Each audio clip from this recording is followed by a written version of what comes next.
Hi, my name is Lisa Callahan Black, and I was among the students that attended Langston High School in the last classes of the 7th and 8th grade before integration.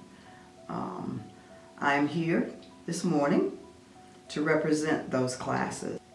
I would like to begin with saying Langston High School was a place that growing up all of our community wanted to attend.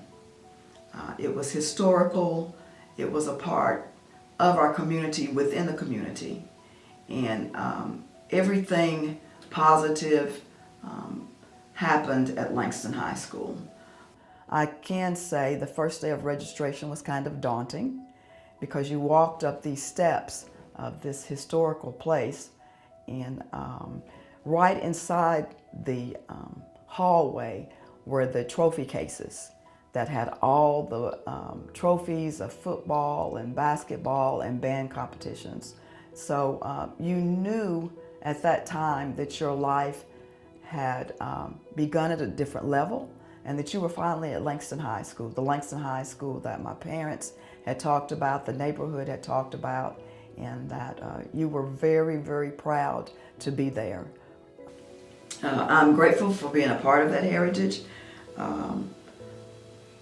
Over 40 years ago, and to share these memories with all of you. There were so many things that I could have said that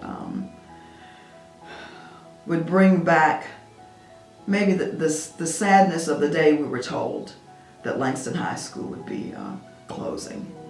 We were called to the auditorium, and the auditorium was a beautiful setting.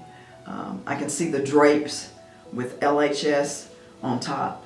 And we were told to meet in the auditorium, and that the school superintendent had an announcement for us.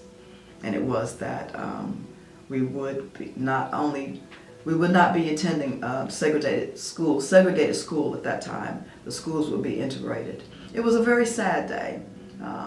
We had hoped to graduate from Langston High School and carry on that tradition which our parents and community had had. So our culture was not only limited to Langston High School or community, it was also in our services, at those churches.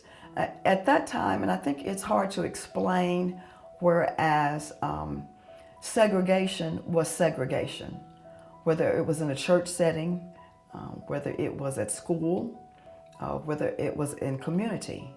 So integration or segregation at that time is very difficult to explain without living it.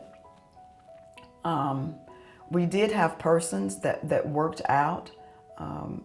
Probably a lot of our women worked in white homes as you would call it now, nannies. That was babysitters. I remember my grandmother taking in washing and ironing for people. So we were set apart very much. My grandfather, Winston Culberson, and my father, Albert Callahan, along with the Bundys, worked at the country club. But they went there as servants.